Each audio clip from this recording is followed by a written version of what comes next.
बिस्मिल्लाहिर्रहमानिर्रहीम। अस्सलाम वालेकुम दोस्तों, आज हम आपको एक रेसिपी बताने जा रहे हैं। ये रेसिपी आम जिस्मानी कमज़ोरी को दूर करने के लिए, क़ुव्वत मर्दमी को बढ़ाने के लिए, यानी मुक़व्वी बा दवा है। आम जिस्मानी कमज़ोरी को दूर करती है, दुबले पतले अफराद को फरबा करने के लिए और जरियान के मर्ज़ को रोकने और जरियान से पैदा होने वाली कमज़ोरी को दूर करने के लिए एक बेहतरीन मरकब है।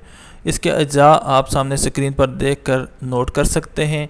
मग़ज़ पिस्ता 75 ग्राम यानी 75 ग्राम्स, मग़ज़ बादाम 125 ग्राम, जायफल 5 ग्राम, जावित्री 5 ग्राम, ज़ाफ़रान 3 ग्राम, अंडे की जर्दियाँ 24 अदद, देसी घी 250 ग्राम, शहद या मिश्री 500 ग्राम। अब इन तमाम अज्जा को किस तरह से एक मरकब की सूरत में तैयार करना है ये भी आप सामने देख लें। सबसे पहले आपने अंडे 24 अदद लेने हैं और उनको उबाल कर अंदर से इनकी जर्दियाँ निकाल लेनी हैं। अब इन जर्दियों को आपने देसी घी में अच्छी तरह से भून लेना है, बरेआं कर लेना है और उसके बाद इसको आपने इस शहद या मिश्री के कवाम में अच्छी तरह से मिक्स कर लेना है। अब इसके साथ साथ ये जो दीगर अज्जा हैं जैसे कि जायफल और जावित्री है या मग़ज़ पिस्ता है, इनको आपने पीस लेना है और इसी जो शहद या कवाम आपके पास होगा जिसमें 24 अंडे की जर्दियाँ मौजूद हैं उसमें मिला लेंगे। आपने मग़ज़ बादाम को सबसे पहले इसका जो सुर्ख छिलका होता है वो उतारना है। उसके लिए आपने चंद घंटों के लिए इस मग़ज़ बादाम को पानी में मिला कर रखना है। उसके बाद आपने इसका सुर्ख छिलका उतार कर इसको अच्छी तरह से खुश्क करना है धूप में रख कर।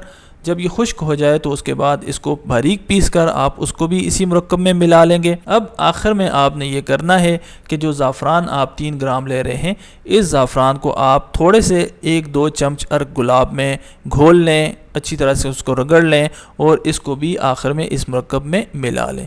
अब इन तमाम अज्जा को अच्छी तरह से मिक्स कर लें। ये आपके पास एक हलवा की सूरत में तैयार होगा। इसको आप किसी अच्छी बाटल में महफूज कर लें और रोज़ाना अब इसमें से आपने नाश्ता के बाद 10 से 20 ग्राम ये हलवा नीम गर्म दूध के साथ इस्तेमाल करना है। इस हलवा के इस्तेमाल से न सिर्फ मर्दाना क़ुव्वत में इजाफ़ा होता है बल्कि जरियान के मर्ज़ में कमी पैदा होती है और जरियान के रहने की वजह से जो जिस्म में कमज़ोरी पैदा होती है वो भी दूर हो जाती है।